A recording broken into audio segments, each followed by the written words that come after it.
Okay, well, folks, I can do a clearance, but it's not going to be cheap. Although I do offer a 6-month guarantee.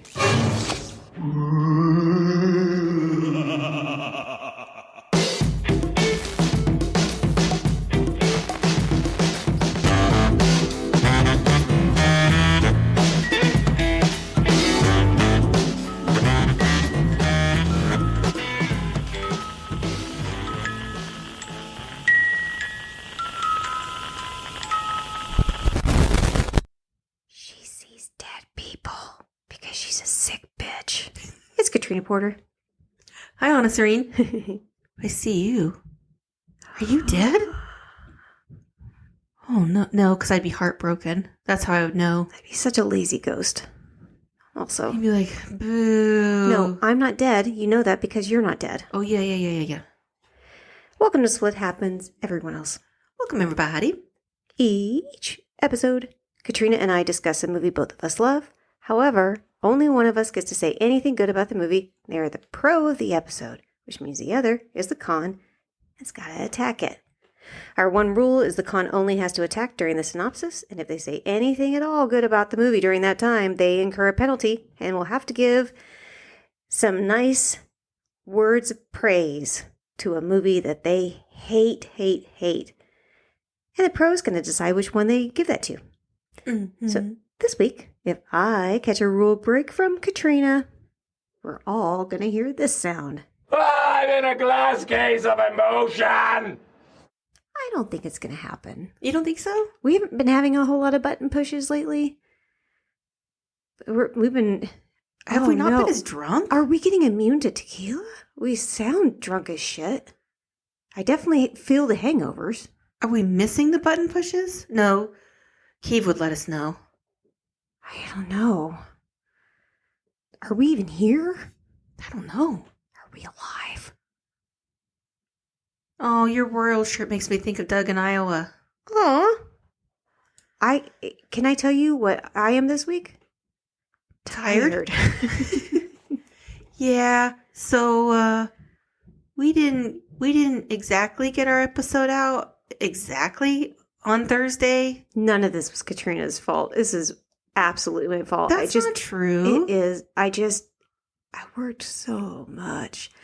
I just had to go in so early. Yeah. So it just, yeah. I clocked out with over 60 hours this week. It's crazy right now. It's just kind of crazy. This was a wackadoodle week. Yeah. But it is Spooktober. It is. I got to work with you. Oh, yeah, Katrina got to work with me, and thank God, because I very badly needed the help. It was fun.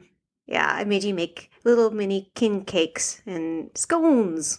They were scones. I watch Anna, like whenever I get to help Anna with anything baking, I watch her like I'm an anthropologist in the wild. Like every step is really, really important to document because baking is so,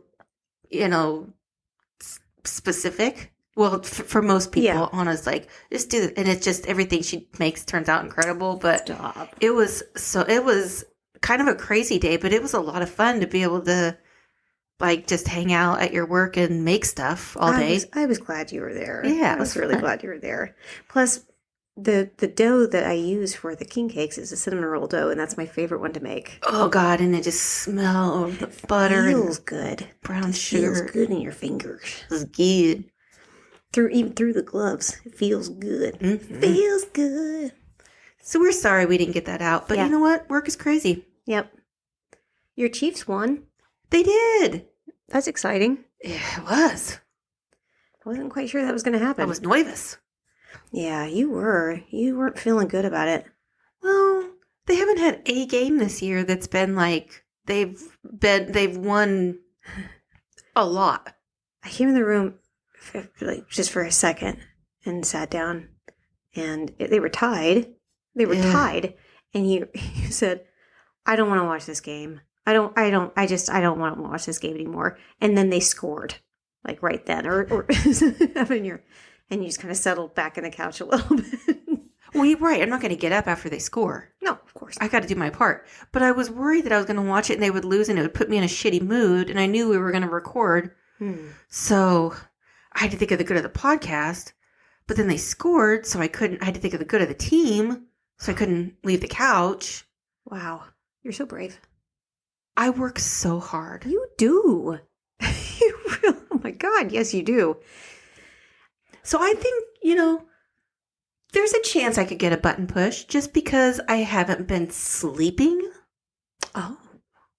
I haven't been sleeping either, so I'm not as quick on the draw. And my brainials aren't working. Well, is there anything you're going to try to do? Well, here's what I'm going to try to do. You know what? I'm going to be confident. Be confident. I'm going to say I am going to haunt this movie with my shitty takes until Jake Busey's goofy clown face goes back to the dimension from which it came. There it is. Well, it could have been any movie until Jake Busey's name got dropped. Oh, his goofy clown face. Yeah, his goofy clown face. That's never. So that only leads us to one movie, and that is 1996's The Frighteners.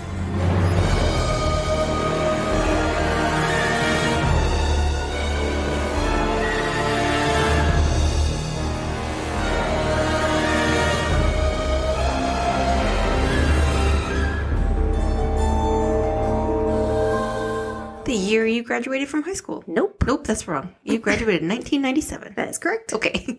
Ding. This is a Peter Jackson movie. I think people would be a little bit surprised by it until you watch the movie and you see so many Hobbits. No, not hobbits. You see so many Elves. No, not elves. You see so many of his Sean Astin. No, no, not that Astin. You see a whole lot of Wraiths. Oh my God. I'm just feeding off your energy here. I've actually forgotten what I was going to say. Oh, like signatures, things that you'll see a lot of things that he uses in Lord of the Rings in this. He definitely used this as a stepping stone to the technology and stuff that he used for that. But this movie is a delight. He didn't use any hobbits, so there are no hobbits in this. Gone. It would be weird. It would be weird. Are you trying to tell me there's no hobbit ghosts? Not in this town. Oh, so this town is racist. Do you want to know how this movie came to be? This is going to be the bulk of my trivia, actually. The bulk of your trivia is pre-synopsis? Pretty much, yeah. Okay. Yeah, there's going to be some snippets here and there, but it's going to be a lot of chitter-chatting about the movie. Ooh, I like to chitter-chat. I do too. That's usually when I get a button push. I like to chatter-chit. That sounds weird when you say it like that. But you do you. Peter Jackson and his wife, Fran. And that makes so much sense to me. It makes sense that Peter Jackson's wife would be named Fran. I like the name Fran. I do too. I wonder if it's because of The Stand. Oh, maybe. Maybe. Her name is Fran Walsh. I actually think she's a dame because I think he's a sir. Sir Peter She's Jackson. a dame. She's a real dame, you see. They originally wrote a treatment, like a 3-page treatment. That treatment ended up in the hands of Robert Zemeckis, who had done Back to the Future. Mm-hmm. And he wanted to use it for Tales from the Crypt for the TV series. Oh. The idea for that. But once Peter Jackson kind of gave him a full screenplay, he's like, no. This is a movie for sure. He really, really liked it. And they were able to pretty quickly raise $26 million. And then they got the green light. It was there. That's the thing. That's why there's not a ton of trivia that isn't technical based in this, because there weren't a lot of hangups and, drama and the sort. So they got their $26 million. They went ahead and got Peter Jackson to direct it. He had just done Heavenly Creatures, which was with Kate Winslet is it was her first movie. Okay. And Melanie Linsky. Okay. Oh. Also her first movie. Love her. Well, I love them both. Yeah. Did you ever watch the most recent show with Kate Winslet? Why am I not thinking? It's got such an unusual name. She's a detective. Sounds really familiar.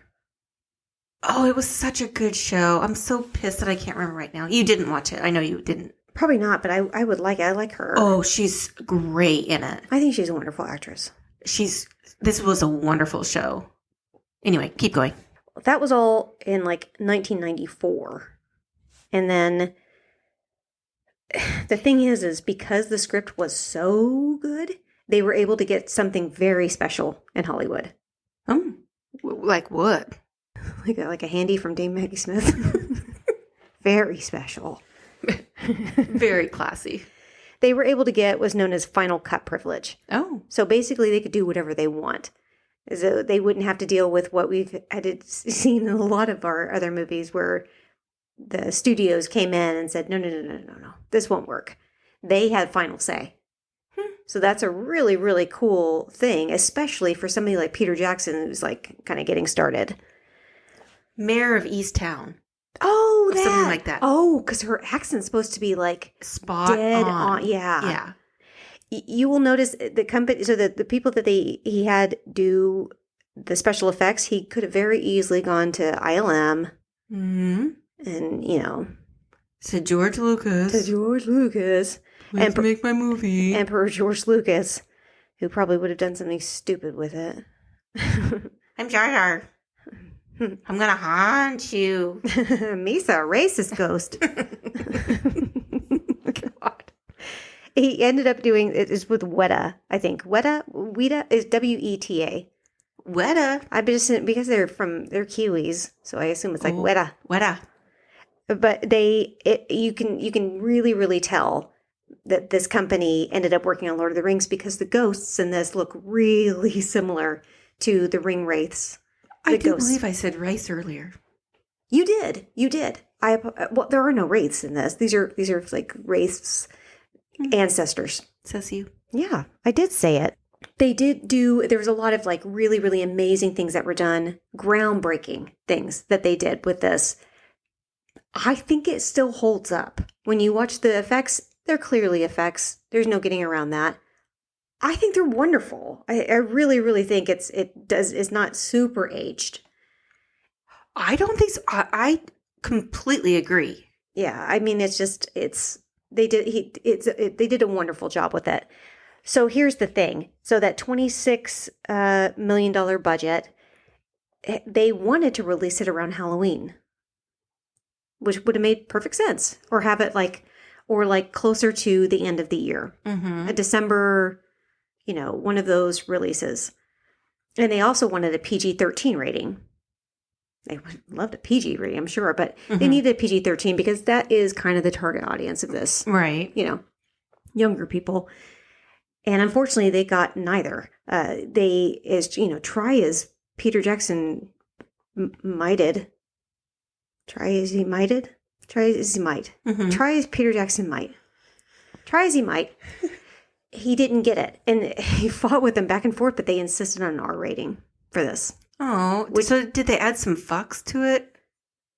Well, there is a scene where one of the characters gets his head blown off by a shotgun. Right. And that was kind of a little bit of a fuck you. It's like, okay, well, we're getting the R rating. We're going to go ahead and put in something gory. So. I noticed there's at least one fuck.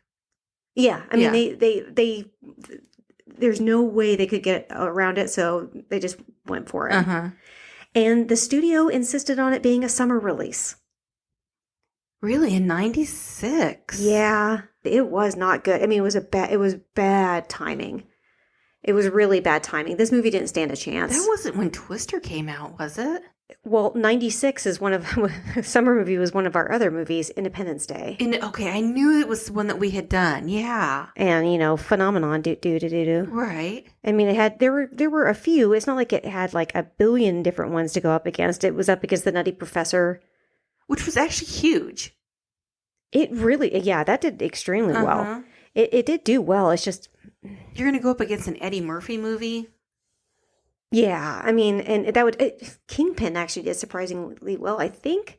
But there were a few. Oh, A Time to Kill came out in '96. That in the was summer. huge. Yeah, Because John Grisham was huge. And Matthew McConaughey, Sandra Bullock, right. Samuel L. Jackson. So this is an R-rated movie that's competing against actual R-rated movies, not getting any of like the audience that it needed to have. You know who I love in A Time to Kill? Who? Who's like a kind of a character actor, but I think he's wonderful in everything, is Oliver Platt. Oliver Platt. In A Time to Kill? Uh-huh. I adore him. I love him in everything. God, I love him on The Bear. Yeah. Yes. I was so excited when I saw him show up. Uh-huh. I'm like, oh, good. He was really good in A Time to Kill. Yes. Uh-huh. A Time to Kill was great.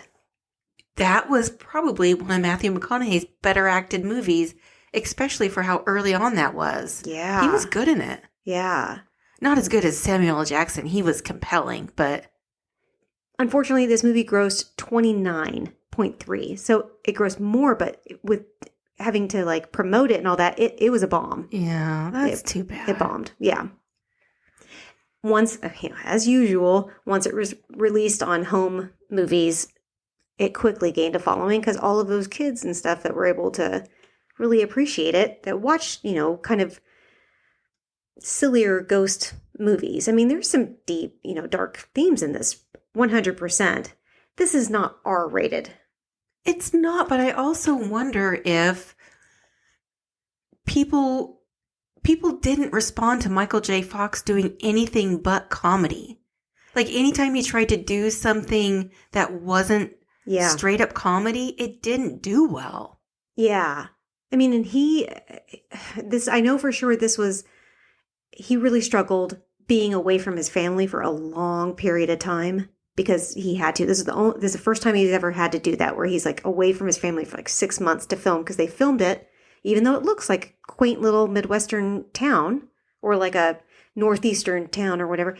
It's not. Mm-hmm. It was filmed in New Zealand.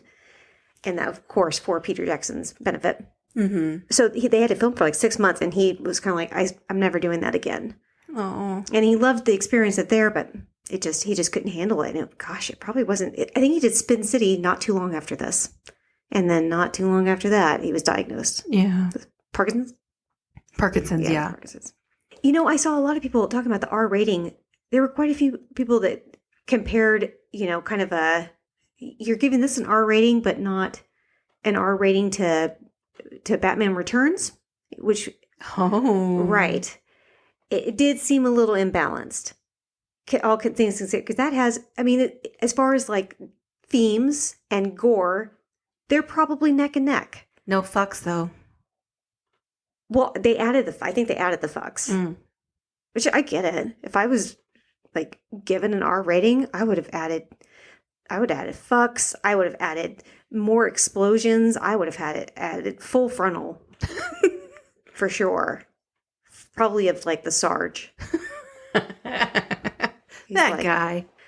But there we are. I do have a little bit more here and there, but we'll go ahead and do that when we get through the synopsis. Anything else you want to say? No.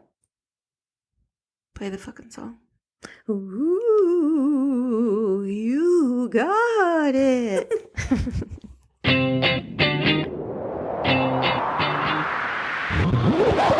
Let the games begin. So you'd never guess it, but our movie begins by hearing it. No. Our movie begins. This movie begins with a thunderstorm. How do you feel about that, Anna? Mm-mm. It does. It begins with a thunderstorm. I couldn't even focus on that because all I could hear in the distance was thunder with the musical stylings of acclaimed composer Danny Elfman. Yeah, I know. It's great. We love him. We do love Danny Elfman. And we love when he is the composer. Well, I know you don't love that he composed Thunder. He did not. He did, because that's how the movie began. No, he did not. He had nothing to do with that. He had to give us a delightful a delightful score to go up against said thunder. He had seen Peter Jackson's movie Heavenly Creatures, which we already talked about. He had seen that one and really, really loved it. And he had talked with Peter Jackson. He's like, "Whatever, if you do a movie in the future, I'd love to compose it." So then Peter Jackson, reached out to him and said, "Hey, I'm going to be doing it." And he's like, "Yes." He didn't even know anything about it. He's like, "Yes, absolutely." He's like, "Don't worry, if there's no time crunch. All of my music's the same." Yeah, I need a tuba and I need a tuba and some strings and some drum stat. You're gonna love it. Maybe a few more tubas. I love this sound. But it couldn't have been better for Danny Elfman. I actually think other directors were in the talks for directing this movie. I know for sure Tim Burton was one of them, and Sam Raimi. Oh. And quite frankly, I could see both of them directing it. It would be different, but I could definitely see. I feel like if it was a Tim Burton movie, More penguins. he needs fewer penguins at that. He was penguined out. I think it would have just been like just another Tim Burton movie. You know what I mean? Mm-hmm. Whereas this feels special because it's Peter Jackson. Nice try. It's so different from what he had done and what he ended up doing. No hobbits though, so I'm not impressed. No. Okay, well, we'll talk about that here in a little bit. Okay. Just a little bit. We'll see what happens. Well, we see a lady running in socks, and that is not safe. Yeah, we pan in on a spook very slowly and steadily, which that you had to like that. It was a pretty low panning in. It wasn't like a big aerial shot. It's too slow. No way. It was safe. It was a safe panning. Mm-mm. Everybody loves a safe pan. Nothing safe about this. They pan in on a spooky looking home, and there is a woman running in her nightgown. And socks. And not safe. And socks. Probably hospital socks. So I bet they're hospital socks. Because she already slipped and got gobbled up by that carpet. Well, the carpet's trying to gobble her. So, it's not like, she wears the hospital, no skid socks, but. It didn't try to gobble her. It did because she slipped. It did because it's a carpet gobbler. She's wearing sloopy socks, medium. She is screaming because she's being chased by an entity, as I call it because it's fancier, in the house. Like, in the house. Like, actually inside the house. And she looks like she's fucked because that entity has her, but then the woman's elderly mom pops out with a fucking shotgun and shoots it because that's her goddamn Second Amendment right, goddamn it. Goddamn. Oh, let's not go there. Goddamn rights. Can't we just agree on sensible gun laws? Just sensible. This feels sensible. This is not sensible. First of all, she's in socks. Shooting a thing crawling through your walls and carpets and gobbling up people in carpets, that feels extremely sensible. Do we even know if she has a permit? This was in a place where they didn't need it. Oh, so most places in this country? Yeah. Oh, cool. And I'm proud to be an American. I'm sorry, this was in New Zealand and they have sensible gun laws there. That's why they don't have mass shootings. They do have sensible gun laws there. I would agree with that for sure. But this is meant to be set in a town in America. Okay. Next is a funeral. And isn't that always the way? 30 young people dying from a mystery heart disease in 4 years would be a much bigger story than a small town newspaper. Okay, well, we cut to a hard-edged editor of the local newspaper who seems like a real ball buster. She's but a bitch. She does give us some pretty handy exposition that, assumingly the person being buried is the 30th victim of a mystery heart condition that has been taking out the residents of this small town the last 4 years. Ooh. And she also kindly tells us that this town saw the infamous 1964 Bradley Bartlett murder spree. Oh. You would have read every single thing there is to know about that if it was real. Yeah. Where's Rachel Maddow? She was being a Rhodes Scholar at the time. Okay, where's Katie Couric? Interviewing Madonna. Where's Joan London? Where's Geraldo? There's lots of people that would have been on this story. Sorry, who? Joan London. You sure about that? Joan London. Yeah. The blonde lady with like the... Can we talk? No. You're talking about Joan Rivers? No, I'm talking about Joan London. That's not a real person. Yes, it is. She's a newscaster. No. She's like a real newscaster. I don't think so. Okay. I hear you say Connie Chung, and she is a delight. Connie Chung is a delight, and she would have been in this town. This doesn't make any sense. Except that this is a fictional town with fictional characters. All I'm saying is, even in a fictional town, 30 people dying from a mysterious heart disease in 44 years would be a big story. You're looking at me like I had something to do with it, or I had something to do with the cover-up. Well, you have some things to answer to. I was in school, maybe. Probably. I don't know. Okay, but then would you please tell the listeners what Michael J. Fox does I definitely at will. this funeral? He has some real growing to do. He does. At the burial, here comes Frank Bannister. He's a psychic investigator, and he's handing out business cards. No. Is he? He tosses them like Trump handing out paper towels in Costa Rica. Well, first he's trying to hand it to people, and they're acting like it's like he's one of those like tees like card like slappers in Vegas or something, and he's trying to offer them some real. He's in a cemetery. I mean, that is where he would be best. Are you blaming the victim? Also, that was Puerto Rico, not Costa Rica, that Trump was throwing toilet or paper towels. But anyway. Hey, while we're in the correcting mood, I noticed that both of us actually said Luke Wilson in the last episode when we met Owen Wilson. I really wish I could have edited that in some way, but we both doubled down on Luke. Wrong brother. That's okay. Are you blaming the victim here? Because these people are grieving and they don't need somebody throwing business cards in their face. How are the bereaved victims? Did it happen to them? Were they attacked? They have a loss. Well, that's just a mourner. That's not a victim. That's not a victim. It's not a victim.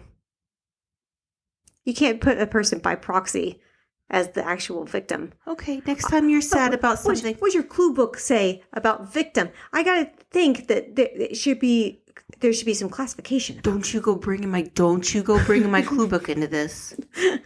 Don't you ever say an unkind word about the time. Fucking leave my clue book alone. Keep my clue book's name out of your fucking mouth.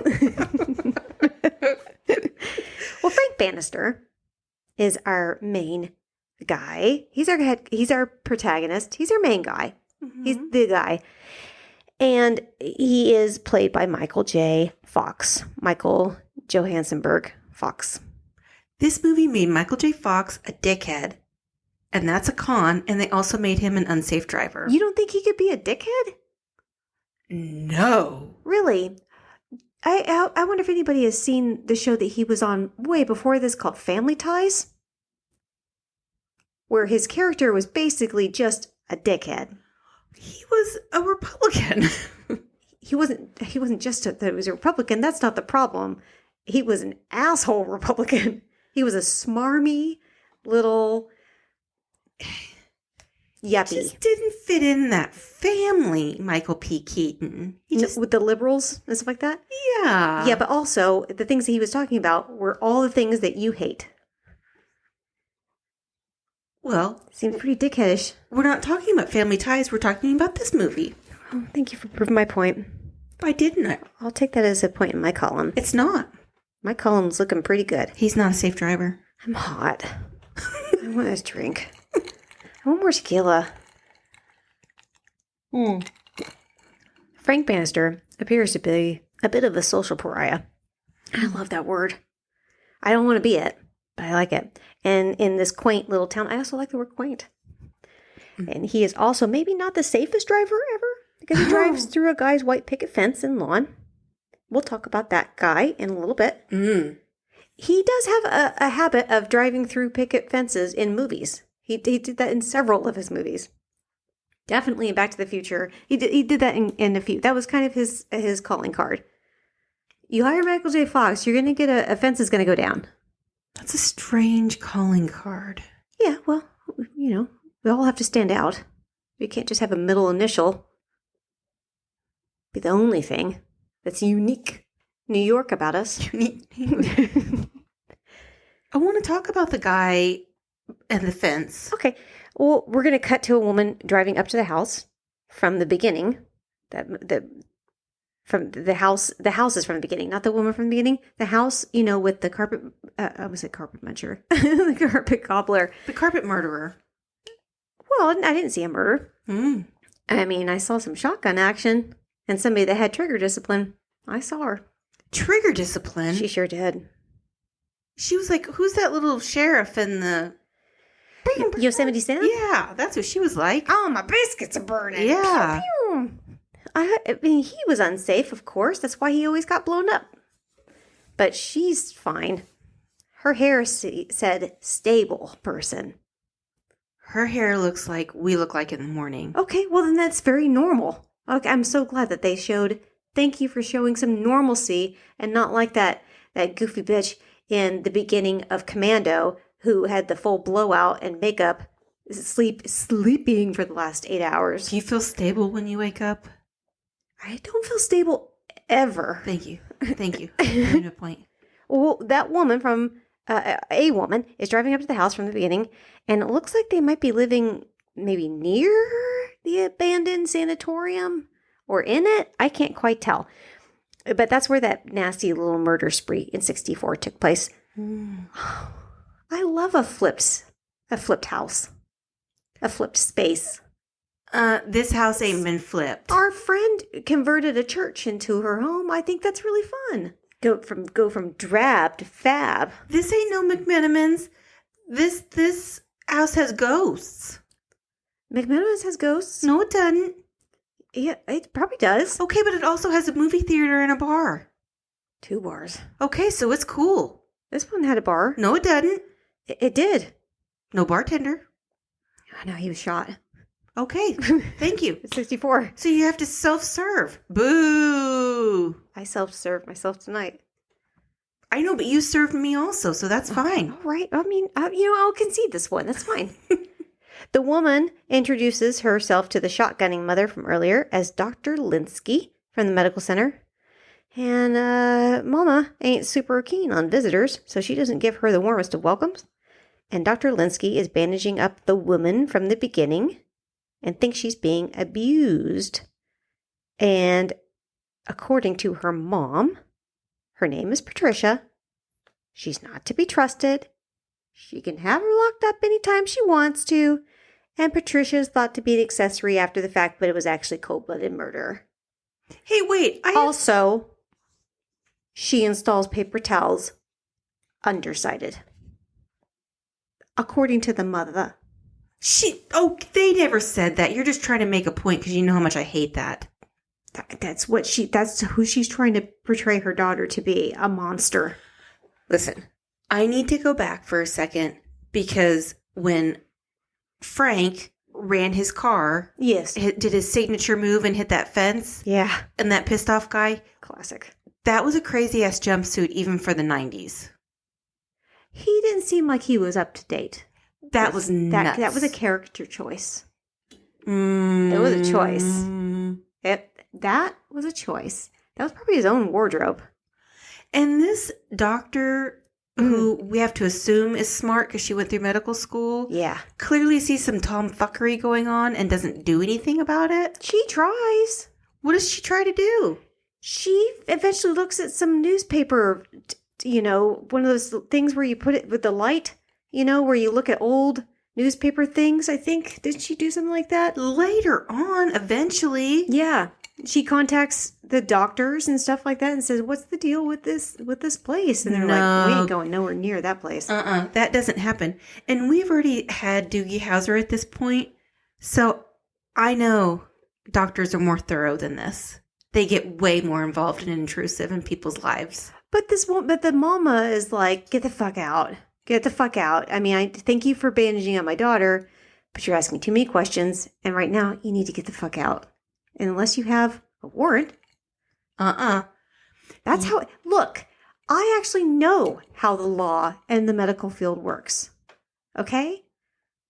Because I saw ER, and I also saw numerous crime dramas.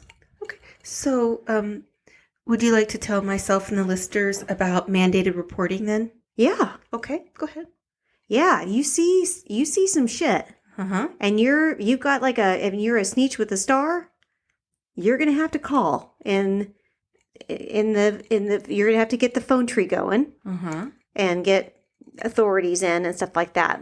But she doesn't have. She only has speculations at this point. So, like, say if you go to someone's house and you see them like cut or something, and you have suspicion, and you're what's called a mandated reporter, you're mandated to report that, even if you don't know something's wrong. What if they're not cuts though? What if they're just bruises? If you think somebody's harmed, then you're mandated to report it. You don't have to have 100% facts. That's why these people come in to investigate it then. But she doesn't know. She just sees bruises. Right, but she doesn't have to know. She has to have like an observation that this person could be in harm. How do you know all this about mandated reporting? Because I'm a goddamn social worker. Yeah. So am I constantly covered in bruises? Yeah. Why haven't you reported anybody? I have. I've reported your husband like 15 times. Oh, you have? They're like, quit calling. The bitch is clumsy. Look, anemia is a thing. We followed her to work. She bumps into shit all the time. She fell 3 times leaving her car. Quit calling. Yeah. We seen it. Well, this lady's the same. You can tell by her face was pallid. She wears those slippy socks. This bitch is anemic. This girl needs iron. If I've ever seen a girl need iron, and probably some vitamin D because she's locked up in the house all the whole time. No wonder she's covered in bruises. You know, people make assumptions all the time. And that's how we get mob mentality. She could make a assumption. Oh, I'm going to tell you about the doctor. Okay. Dr. Lucy Linsky. And she is played by Trini Alvarado. Well, I will tell you, she, as a person, has beautiful skin. She does have beautiful skin. Lovely. She was in a lot of movies. Quite a few, actually. We're going to do when we do Julia Roberts month. We know her best as Mooch from Satisfaction. Yes. Yeah. I don't remember seeing any of her other movies. I don't either. Yeah. Her background's neat, though. Both her mom and her dad were flamenco. Like, her mom was a dancer and her dad was a singer. Like, flamenco singer and flamenco dancer. How cool. That's trivia. Cool trivia. It is trivia. But she's beautiful. Well, then we fast forward to Dr. Linsky. She's at home watching TV, and she sees a program about the 1964 killing spree. And apparently, an orderly at that sanitarium that got flipped from earlier just started shooting everyone. And he proudly boasts he killed 12 people. That's one more than Starkweather. And that orderly... Why am I having a hard time with orderly? Orderly? It's Johnny Bartlett. His character is actually based on Charles Starkweather. I think Bartlett is perfectly played by Jake Busey. It's Gary Busey's son. Does he eat up the scenery? Yeah, that's absolutely what he's supposed to be doing. He's supposed to be chewing up the scenery. He commits to this role, and I 100% believe he would shoot up a hospital. I'm sorry. I mean, he blew up a spaceship in Contact. Exactly. He's capable of anything. For sure. The program also shows 15-year-old daughter of the hospital administrator, Patricia Bradley, who was considered an accessory as she was madly in love with Johnny. Oh, it's romantic. Johnny was electrocuted for the crime and Patricia got life imprisonment, but was granted a conditional release, which is why she stays at home. This, again, is based on Charles Starkweather, who had a young girlfriend that helped him. I can't remember how old she was, like 13 or 14, I think. Yeah, and it was a similar thing. She got life instead of the death penalty, but she got released early. Parf. After like 17 years. Yeah, I mean, that's a thing, for sure. Love makes you do crazy things. Well, speaking of... Love? Am I to believe that a seemingly smart, capable woman fell for this fucking idiot who is not cute, his personality sucks, and he's a woman shusher? He's very charismatic, though. What? Yeah, he probably fulfilled some... She was a teenager. She was a 15-year-old. He probably told her a lot of things that she needed to hear. I'm talking about the doctor and this idiot. They're watching this program. Oh. You know, maybe they were high school sweethearts. And, you know, this is just, they were just different people and they've kind of grown and they've grown into different people. That happens. She needs to give him one of those, you know, on Valentine's Day when they have those heart candies. Yeah. But it should say, and this is like a bigger one. It should say, my brain is fully formed now. You're not the one for me. That tracksuit guy is Ray. That's her husband, Ray. He is played by Peter Dobson. At one point, you see like a little Elvis statue in their room, and it goes flying by when they have a ghost encounter of some kind. Mm-hmm. That is because he actually has played Elvis a few times in different movies. He's played like an Elvis impersonator and actually Elvis in a couple movies. One of them was Forrest Gump. You know, in the beginning when Little Forrest has, you know, has a case of the... When Little Forrest has a case of the... You can't say that. When Little Forrest has a case of the... When Little Forrest is just doing his best. He's got Restless leg syndrome is a very serious disease. Well, he was able to do the shimmy, shimmy, shake for Elvis. Well, that was him. He played, so that's why they put that Elvis statue there. Oh. There's also a VHS tape that she is watching the program that she's watching. It has Kate Winslet and Melanie Linsky on it because they were in Heavenly Creatures. That's good trivia. Do you know what Heavenly Creatures is about, real quick? I can't remember. It's about an actual ghost murder. Oh. Like these two young friends became very, very, very close.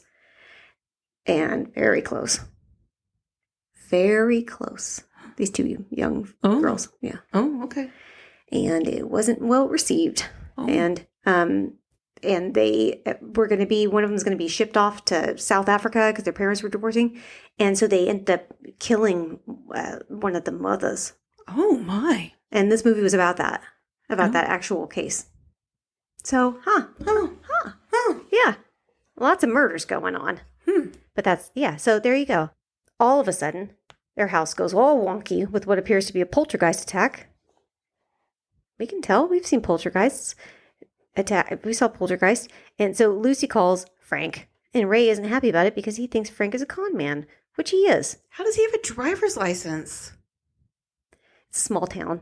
He knows the sheriff, you know.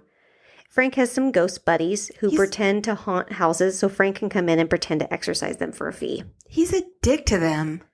He's got some emotional growth to do, for sure. I always love it when they have movies where they show our protagonist that's not perfect, that needs to have that room to grow.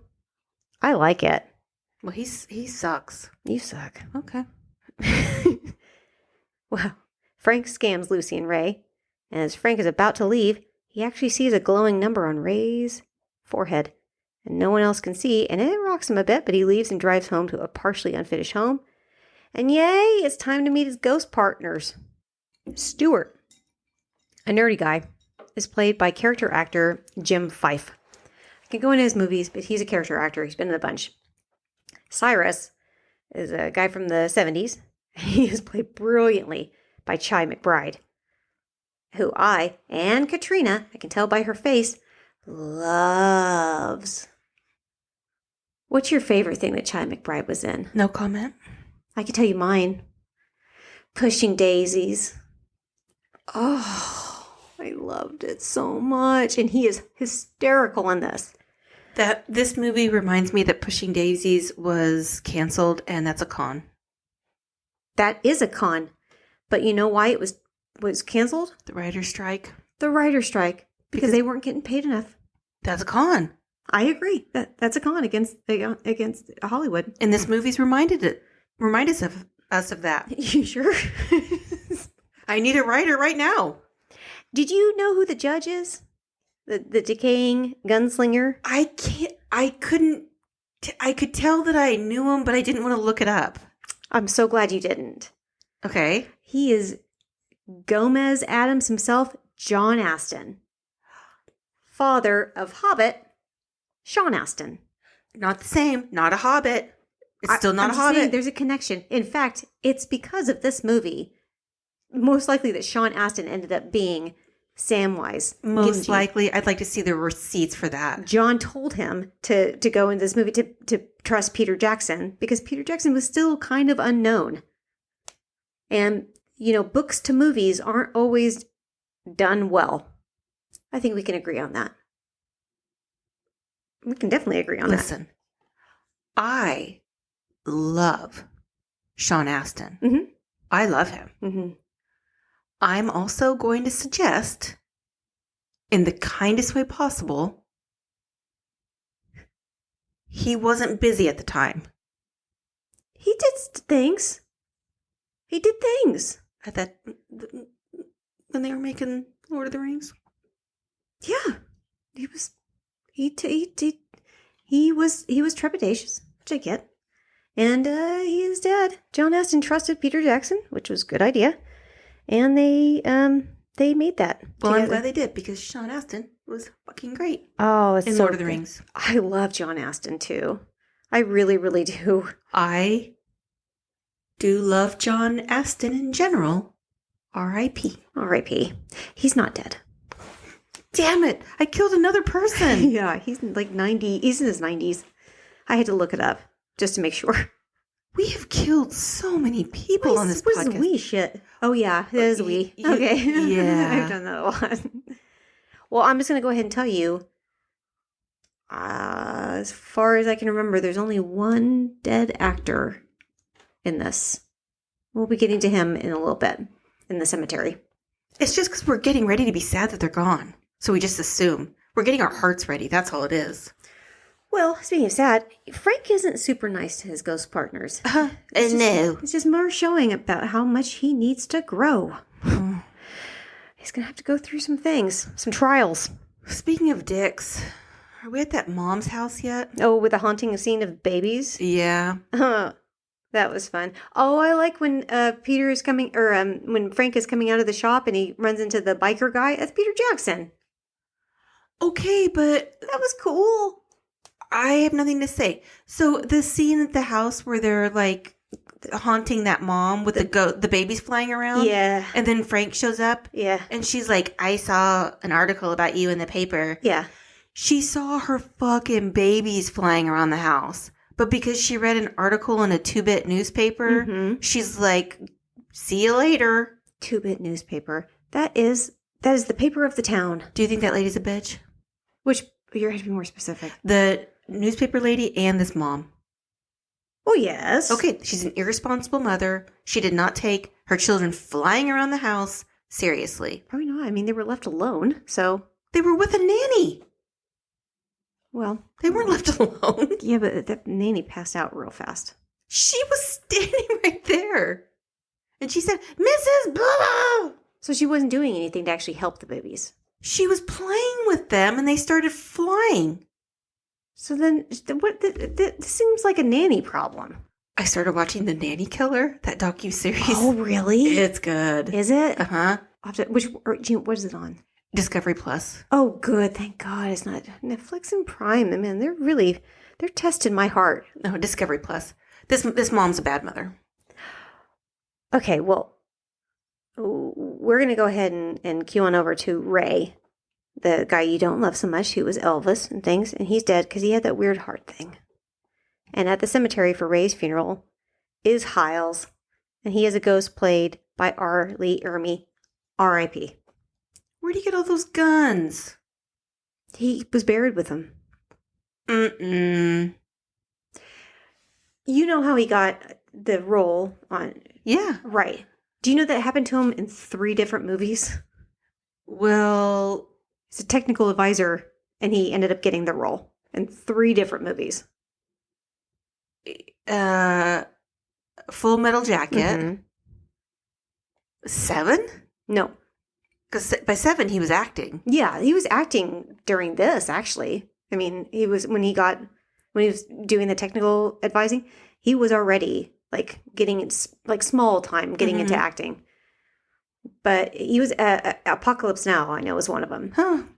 He ended up getting a small role in that, but yeah, it's kind of fucked up. I feel bad for the guy because somebody was already cast, and he was like doing things for that guy, and then he realizes like I could definitely I know this character, and he just like was super impressive to Stanley Kubrick that the other guy got kicked out, and he ends up in the movie. The guy that he was originally cast is like the super like gun happy guy on the helicopter. Oh, okay. He had to have been a little salty about it. I would think so. He had to. I mean, that character has more lines than anybody in that whole movie.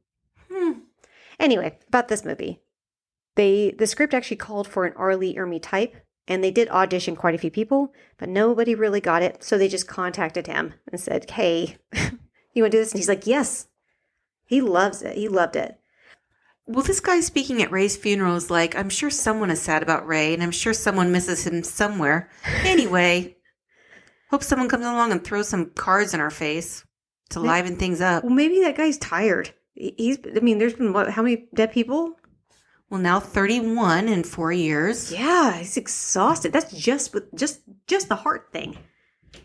People are dying like crazy in this town. That's got to be so sad. Oh, and they already had that murder spree? Man, this town has been through some shit. Ray's wife doesn't seem all that sad that he's dead either. Well, I don't think they had the best relationship. Frank does agree to have dinner with Lucy so she can communicate with Ray. And it's clear that Lucy is, like you said, maybe not super sad. Wait, before that though, why would the sheriff ask if Frank has any theories about all of the people that have died from heart disease and yet their hearts seem fine, despite the fact that the doctors can't figure it out? He didn't. He did. He asked him that at the cemetery. I don't think he did. He did. That was right before he saw Frank pull an invisible person out of a grave. You don't remember. I think maybe you haven't been sleeping.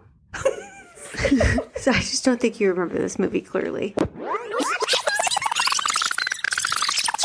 They look like heart attacks, but when they slice these people open, their arteries are just clean as a whistle. There's been this tremendous pressure on the heart, like the life has just been crushed right out of it.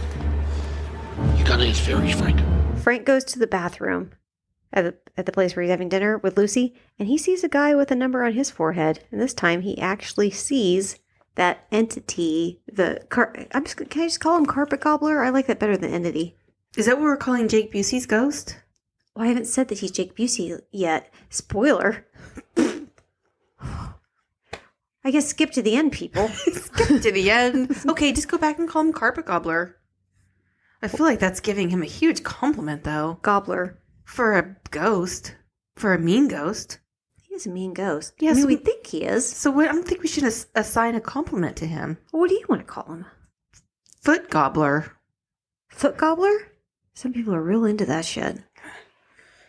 I know. Shit Gobbler? Shit Gobbler.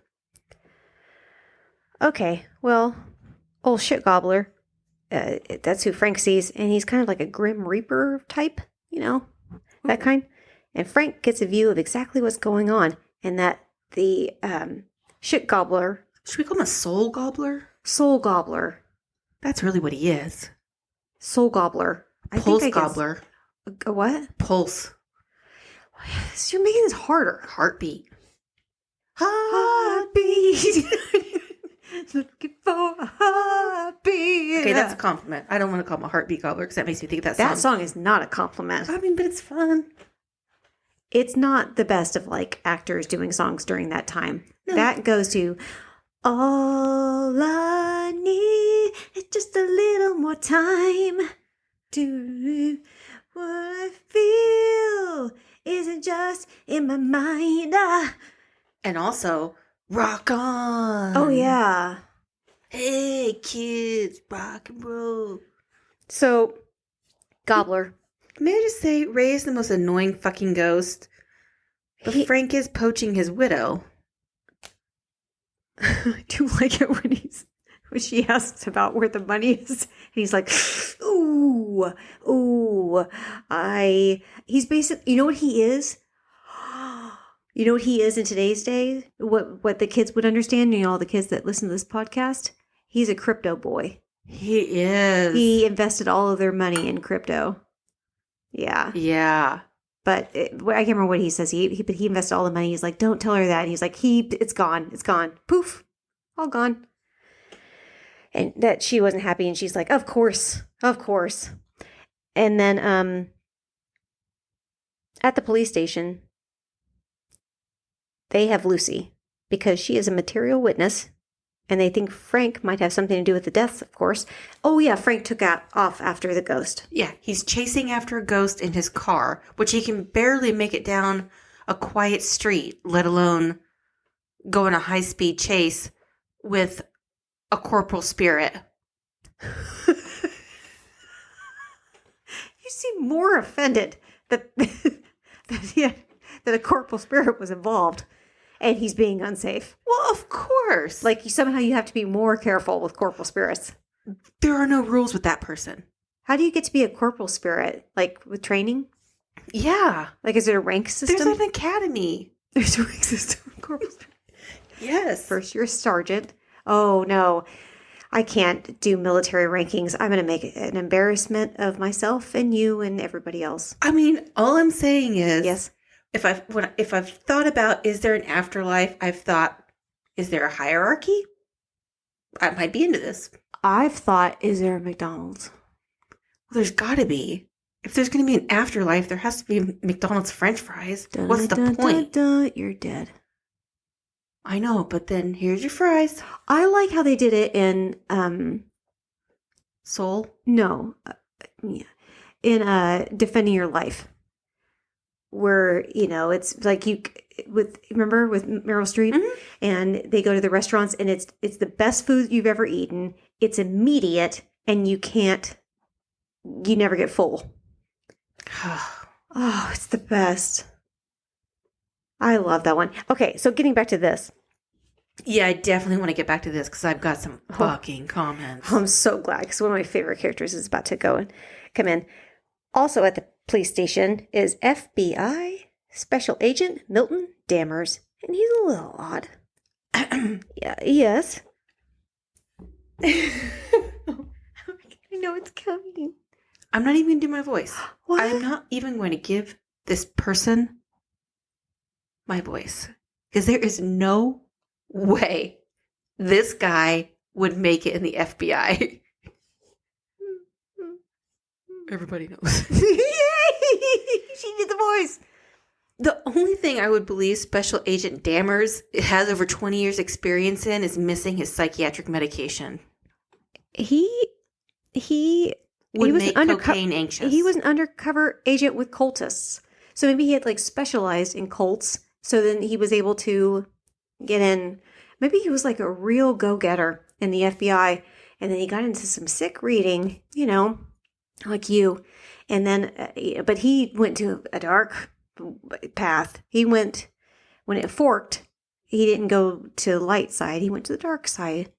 And but it wasn't his fault. It was like with the Mansons and stuff like that. Like he ended up in like cults. None of that was explained in this. And also, What? Yes, it is. none of that was explained in this movie. It sure is. I don't think so. Remember Chris Rock's character in New Jack City? Yeah. Oh, yeah. Oh. Okay. It's a little That's intense. basically this. What? No, it isn't. Yeah, this guy's a lunatic, and he should not be in the FBI. That's not Chris Rock's character. He was addicted to drugs. Right, and then he's working in a cocaine factory. A cocaine factory? Well, that sounds like he got a job. You know, damned if you do, damned if you don't. Milton Dammers is played by Jeffrey Combs. And I don't think anybody else was considered for this. He was hired specifically because he was in The Reanimator. Mm-hmm. And it's very campy and very over the top. He was great. Apparently he was just an absolute delight to film with because he's the one that suggested the haircut be very Hitler-esque because he felt like Dammers considers himself like Militant. super pro-America. Like he's doing all of this for his country. Like he feels like he does things strictly by the book and for the law. And that's why he's gone through what he has because he's insane at this point because of all the cults and shit that they put him through. And so he feels like it's almost like a nationalist.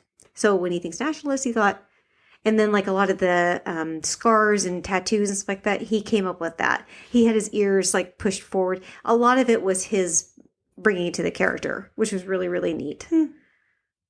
That's trivia. Yeah, he's really, really neat. And I really appreciate that Peter Jackson allows his actors to have that freedom. Maybe he should give them a little less freedom. What? Why? Because he is insane. Yeah, that's the character. I'm so glad he actually committed to the role. Gives me so much anxiety. Well, good for him. Sounds like he did his job. Movies about serial killers and scary movies like this don't typically give me anxiety. That's because you're a sociopath. Right, but he did. So he didn't do his job because he made me anxious. Well, my back just popped in like 80 different ways. So he made you anxious too. It had nothing to do with this. Oh, no, it felt good. He hurt your back. No, it felt good. I needed that. Dammers is a little strange. He tells Lucy about what happened the day that Frank ended up being able to see ghosts. I told you Frank was a terrible driver. He killed his wife. He was. Everybody has room to grow. Frank ended up being able to see ghosts because he was drunk. We're not judging for that. That's not what we're judging for.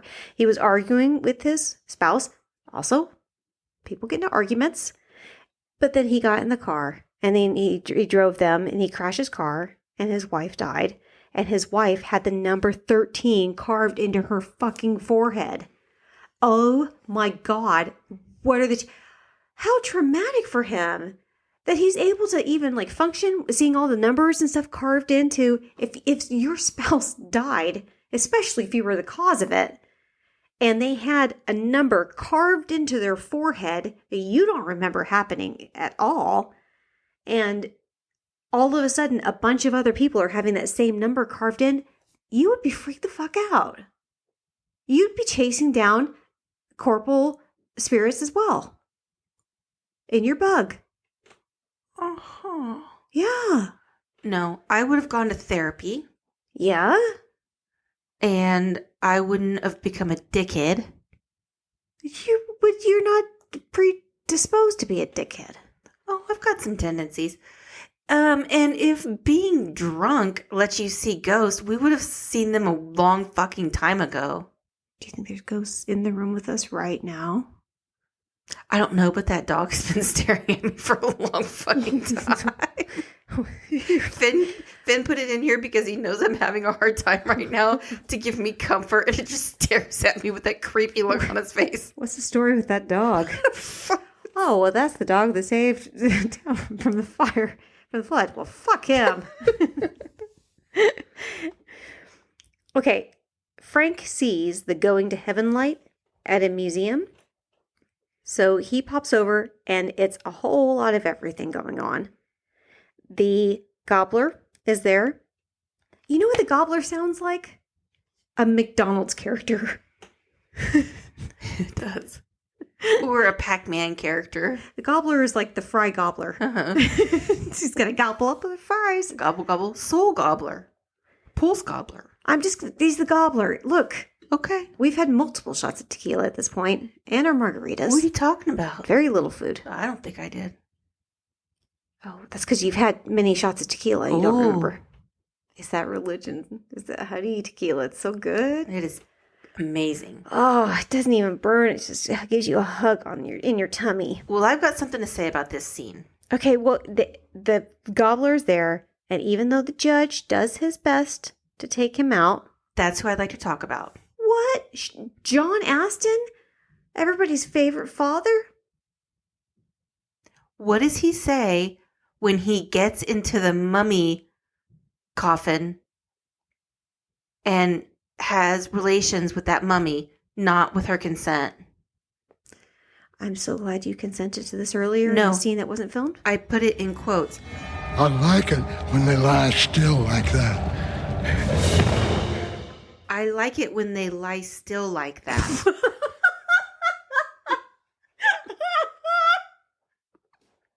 That's what that old creepy fucking ghost says. Well, if you've got a fucking weird kink, at least it's with like a dead thing. A dead thing banging another dead thing. You know, But she's all wrapped up and stuff. What if she can't move? But she's an awake ghost. sounds like that's okay for him. Maybe that is also her kink. It sounds like it's okay for him. Consent matters, people, even if you're a ghost. That's all I'm saying. Oh, yeah, agree. Okay. Agreed. Thank you. Yeah. All right. It doesn't diminish how much I love that judge. I still love him. This isn't like, this isn't like Ashton Kutcher and Mila Kunis still supporting Danny Masterson because he's a fucking rapist and they're going to write letters of Holy support. shit. This is not that. This is a not dead that. guy banging another dead thing, a dead person. I assume there might not even be anything in that. There could They be a don't know. cat. Mummies were buried with... Yeah, but they mummified them too. So they actually had their cat shape. Egyptians in that time, they, there wasn't a lot going on. They didn't have, mayor of Easttown. There wasn't a lot going on in ancient Egypt. Yeah, what'd they have going on? Fucking building pyramids. There was just, it was nothing but pyramids and locusts and sand. Cats with necklaces. Wow, I am fucking insensitive. You know what? This isn't my fault. It's my education. This is a mark on the public school system. In Alabama. Or everywhere we live. Right. Jesus. Jesus. Okay. The cops start just shooting away even though there's a crowd. Well, Frank sees a number in the newspaper editor, that bitch you said earlier. I bet you're happy she's dead. So he knows that she is next, and after a car struggle... Yep, she's dead. I said that. I wrote that. I don't know why. Does that make sense to you? A car struggle? Yeah, they struggle in the car and she tries to run out. Yeah, see? Yeah. After a car struggle. And then the gobbler gets her. Yeah, the fry gobbler? Yeah, she's dead. And Frank turns himself in, and now he's in Dammers' supervision. Dammers is a little unstable. And he's spent so much time in those cults. I've got something to say. Of course you do. These ghosts are Shut really the good fuck up. friends to Frank, and he doesn't treat them right, and that is a con. You can't take ghosts for granted just because they can't be in a union. They are wonderful friends. Thank you for being a friend. And Frank is not. He's still got some learning. He is. I see his growth happening in real time. This is amazing. You're gonna see. Okay. You're gonna see. I can't wait for you to see. Lucy goes to Frank's unfinished house and hears a phone message on the answering machine. On the answering machine. That was fun. From Mrs. Bradley saying Patricia is in trouble. So Lucy goes to the house to help Patricia. Something seems a little hinky in this house. Wait, we missed a bunch. No, we couldn't have. What? Yeah, we did. Whoa. So the suggestion is that somehow Frank is choking people's hearts without leaving any mark, which is medically impossible. That's what all of these experts are suggesting. Dammers explains it. He explains a case where somebody did something by their mind. He really does believe that Frank can kill people with his mind. I think the actor playing the FBI agent watched every Crispin Glover movie and then dropped a bunch of acid before all of his seasons. How dare you? How dare you? Tell me I'm wrong. Jeffrey, you're wrong. Can you imagine? Oh, God. I love Jeffrey Combs in this role. I really, really do. I would love to have seen Crispin Glover in this role. I don't think he and Michael J. Fox parted on the best ways. Oh, I can see that. Well, they flat out like got another actor to be him in one of the movies. And I think Leah Thompson had some problems with that because she referred to him as like the other Crispin. Yeah. You are skipping over a big part of what happened when That's impossible. Lucy goes to Frank's house. That's impossible. The basketball goal? Thunder. I don't remember that. It was raining and thunder and lightning. That's going to happen. I love thunder. I really, really do. I just don't want to be in the lightning.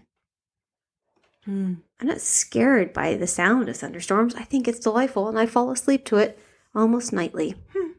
When I sleep, when I actually am able to sleep, is to the dulcet sounds of white noise, fan, thunderstorm, ocean waves. I like a combination because it really tricks my brain into saying, don't focus on this too much. Okay, so then you were saying with no backup or experience or clue book, Lucy goes to the cuckoo mansion. Yes, she does. Okay. She sure does. Because Okay. she's not like you. Not everybody can be brilliant like Katrina Porter. Continue. Lucy visits Frank in jail. And unfortunately, he sees a number now in Lucy's forehead. Oh no. They have really good chemistry, by the way. This actor, Trini, Mooch. Mooch. Mooch and Alex Pete Keaton. Oh, this bitch just rolled over in his cot away from her when she goes to visit him in the jail. He's having a difficult time. My God, this is bringing up memories of his dead wife. This is all very difficult. There's only so much a person can handle. I thought you said he was growing. He is. That's why he turned away. Otherwise, he would have been like conning her, like scamming her. Like, oh no, a number. I've got to do an exorcism. But the two of them escape, but not before that good-for-nothing ghost killer takes out Frank's ghost buddies. That gobbler took out Frank's ghost buddies. Con. It is a con. That's sad. It is a con. This movie made you feel feelings. Well, and now That sounds like a pro. And now Frank has a nickname for Lucy all of a sudden. Now he's calling her Luce. Sugar tits? Like they're best friends? Yeah. Hey, Luce. I'm sorry, Luce. I thought you said that you can't see any growth in him. They have chemistry. I think he has reactive attachment disorder. No, he has chemistry. Mm-mm. Science. Mm-mm. And she blinded him with that.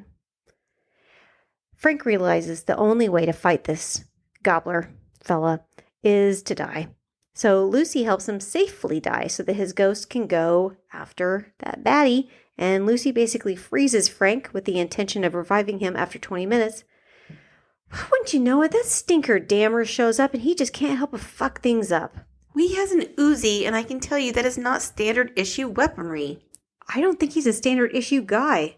But that's a con. You said that he's a by the book, do things correctly. That's what I said? Yes. Just like that? Kind of. I mean, he does think that he's that for sure. I think he's also spent a whole lot of time in places that made him mentally unstable. I think we can all agree on that. Yeah, so maybe the FBI should have retired him. Maybe the FBI isn't being super attentive to how their FBI agents are. That sounds like a blight on the FBI. Sounds How like dare you you. feel like the FBI is flawed. Shut your mouth. You shut your fucking mouth. Shut your fucking mouth. Take it back. I can kill you in 18 different ways. Dammers takes Lucy to the cemetery. And it turns out he's even loonier than Lucy thought. And Frank gets a hold of Arlie Ermey's, that character's name, his machine guns, and he shreds that ghost killer with extreme prejudice and figures out, holy shit, nobody saw this coming. It's Johnny Bartlett. That's Wait, Jake are we in the Busey. cemetery? Yeah. Okay. Yeah. Luce opens the back door of the sheriff's vehicle. Yeah. And everyone in the biz knows that's not how law enforcement vehicles work. You can't open the car from the inside in the back. It sounds like this small town, this quaint little small town doesn't do... You already said that the sheriff was asking Frank advice on what he thinks is going on. I don't think they have things going, like, real together in this town. They just don't... They're just not equipped for this. All these murders are just really throwing a cog. Well, this is the worst part of the movie. How dare you? Because when the ghost Johnny Bartlett was melting, it looked like brownie batter, and I didn't have any. And that's a con. I'll get you brownie batter. I brought brownies. It's just that my son ate them all. Double con. I didn't have any at the time. You didn't get any? No. Triple con. I didn't have any when I did my notes. I didn't have any a minute ago, and I didn't have any now when you suggested that you made some. Well, that's not a con on the movie. That's a con on me. I'm sorry. I really do try to provide. That's okay. You gave me chocolate. It's in the room right now. Okay, thanks. Just as Frank is about to take out Johnny, Lucy is able to bring Frank back to life and tell her that Johnny is killing again. She needs to go save Patricia, but when she does, something's off about Patricia. What a gentleman. He sends her to the fucking death mansion by herself. Yeah, he trusts her. Patricia is up to no good, and Lucy goes to see about Mother, but she's dead, and Patricia has fully embraced her crazy side. And Frank shows up to the fight, finds Johnny Bartlett's ashes. They take the ashes to the old hospital, and now Frank is hallucinating about the hospital. Wow, that's confusing for him, poor guy. The day that Johnny and Patricia went on their killing spree, and Lucy and Frank not only have to avoid Johnny and the crazy-ass Patricia with a shotgun, of all things, Mama Hare's shotgun, but then that silly mongoose Dammers shows up to cause havoc. Lucy's stuck in the elevator. I feel like you have something. You need to get out. Okay. When he's hallucinating about the hospital... I do recall, yeah. First of all, Peter Jackson did E.T.'s surrogate mom dirty. She is a lunatic. I'm so glad you mentioned that because I forgot to mention. Oh my God, Patricia is portrayed by Dee Wallace. She was E.T.'s mom. She was cast specifically because they wanted somebody that nobody would suspect to be bad. They wanted somebody that is so sweet and gentle, and they're like, well, how about the mom in E.T., Elliot's mom? They're like, she would be good in this. And did her dirty. They didn't do her dirty. They were able to give her a role that showed that she had range. I thought that was really, really clever. Well, yeah? I'm not saying on the record that I condone murder. Uh-huh. But this doctor calling the orderly a moron and deaf does make it slightly okay that he is at least the first one to get got. I'm in a glass case of emotion. That's a button push. No, wait. No. Wait. No. What I'm Just saying, I don't condone murder. Of course you do. I don't condone murder. I already established you would kill me in 18 different ways, and you were like, mm-hmm. You were like, you were like, at least. You? No, I mean, just anyone. I mean, I could. I wouldn't. You condone. Yeah. How many times? Please don't make me find clips because I can't. Have you said, they had it coming? All I'm saying is that they showed this guy. They're trying to make it just seem like that Bartlett was unprovoked. And Keep going, please, because this is getting better for me. Yeah. And then what happened? Well, this doctor was not good at his job. How do we know that? Well, he called him a moron, and he said He's not a patient. But you're not supposed to say mean things to your coworkers. That's just in general. Right, that's in general. It doesn't mean he's a bad doctor. Also, I think that that's something about the movie that they're showing that he's a complicated character. And they did a very good job portraying that. Because even you were like, well, I'm not saying he had a problem. You know, it was good, but he had it coming. I'm in a glass case of emotion. Am I reaching for straws? I don't care. I like straws. I want you to tell me, Katrina Porter, what you thought was so good about the Emoji Movie. And I'm going to say right now, you can't say because Finn loved it. That doesn't have to do with something that the Emoji Movie did. I think the Emoji Movie was one I took. Was still one I was when I was taking Maddie to movies. Yeah, you got to leave the kids out of it. What did you like about that Emoji Movie? That movie was so terrible. And I love kids' movies. It's one of my favorite things about having nieces and nephews is watching kid movies. And it was grade A garbage. So I haven't heard you say anything good about it yet, though. Well, the movie did point out that all emotions are important. Didn't Inside Out already do that? You didn't watch know the what? Emoji Movie, bitch. I didn't. I'll accept it. I'm not doing that. God, that's your job. I'll accept it because that was some weak button pushing. That movie was so fucking terrible. That was a good button push. Lucy is stuck in the elevator, and Frank takes Johnny's ashes to the chapel. Frank takes Johnny's ashes to the chapel, but god damn it. Dammer shows up and takes the urn and dumps them and releases the ashes, and not in the chapel, and Patricia almost kills Frank, but blows Dammer's head off instead. That is the one I was talking about, Peter Jackson adding in because he got that R rating. That was his fuck you.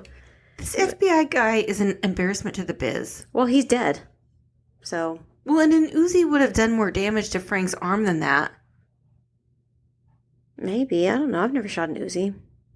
Well, and I don't believe that we've seen Patricia reload her gun at all during this whole chase scene. Well, they can't show everything.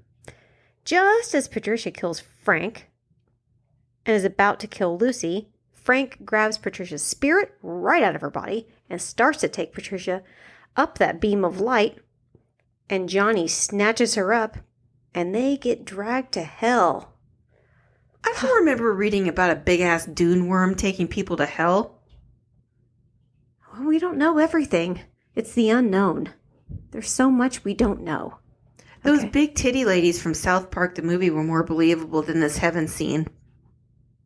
Well, I mean, we don't know. So sometimes people just get things right. I mean, sometimes people get things wrong. We just don't know. Mm-hmm. Maybe it's sandworms. Maybe it's big titties.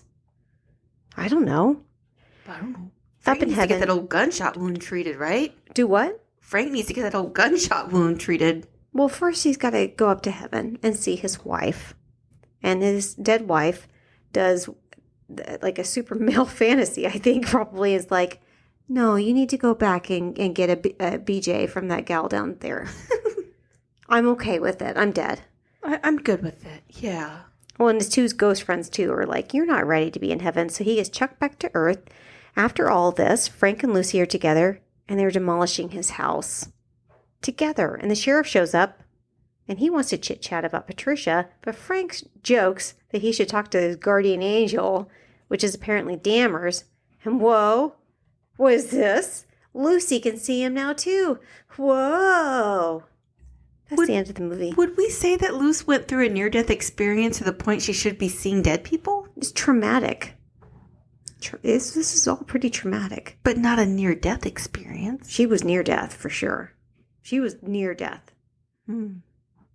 That's the end of the movie. It's done. Yes. It's over now. I feel like I don't feel great about the button push, but I feel great about the button push. Oh, no, I think it was fair. Oh, good. I think so, too.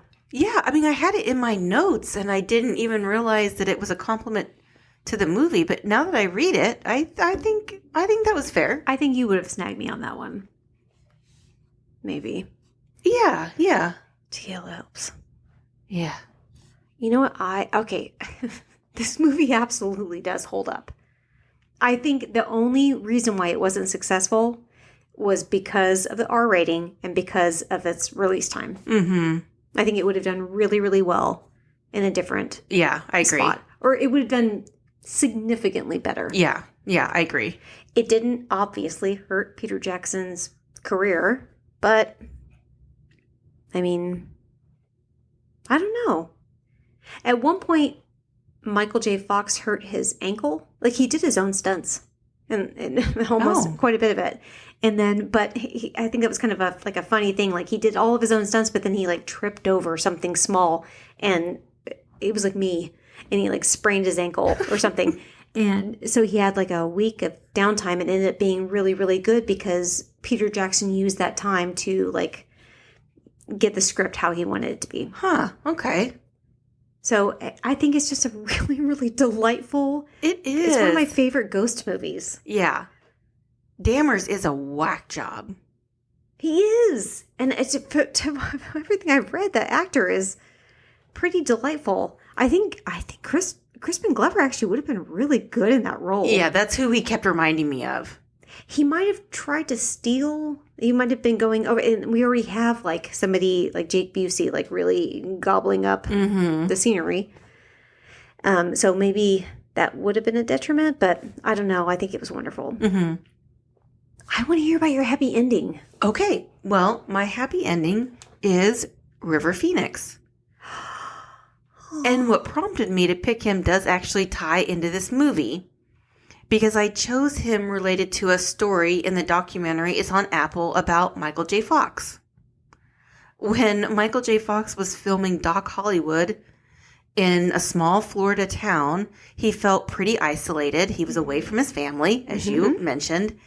And River Phoenix and his brother Joaquin had a place there, and River would take him out to eat and like do stuff. They would do barbecue, not like he was River Phoenix and his family were vegetarian, so it wouldn't be like beef. I didn't know that. Oh, well, I'll tell you. But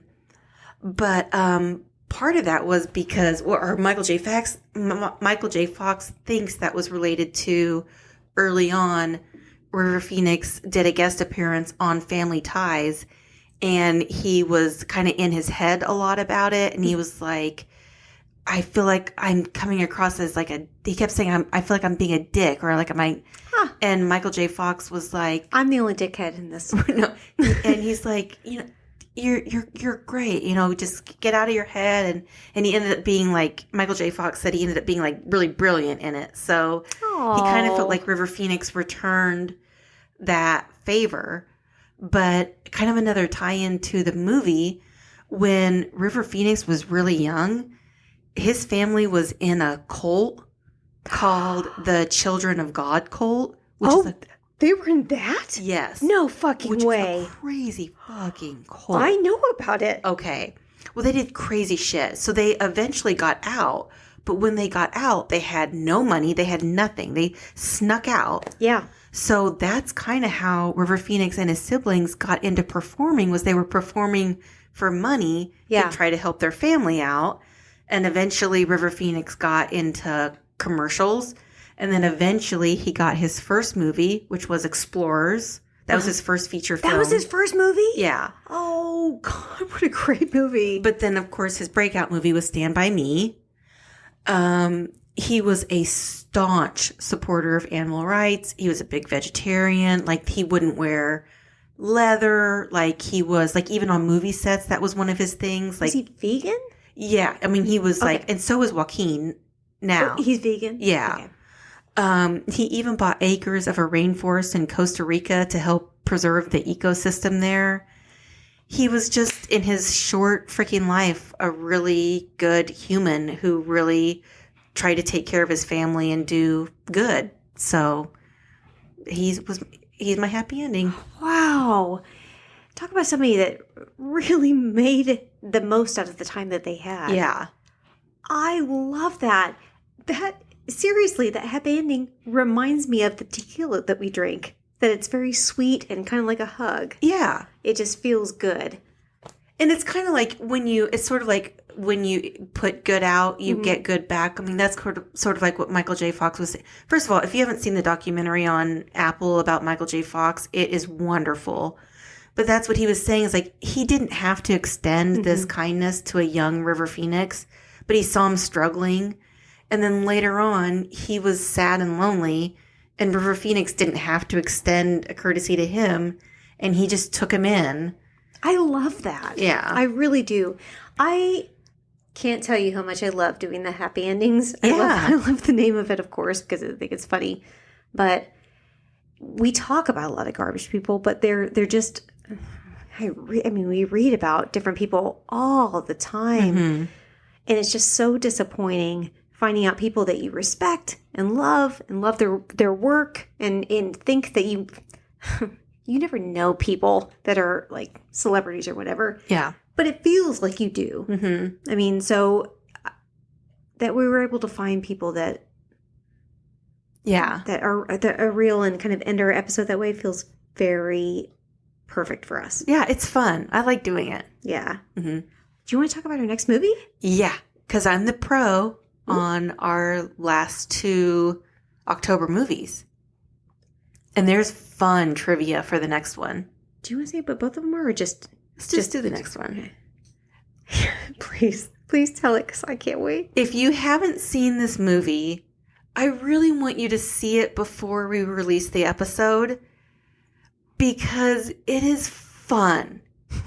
It is They Live. It's got Roddy Piper in it, Roddy Piper, who's really good in it. his turn on It's Always Sunny is one of my favorite characters of all time, the maniac. It's so fucking funny. Why does he have a bucket of chestnuts in his car?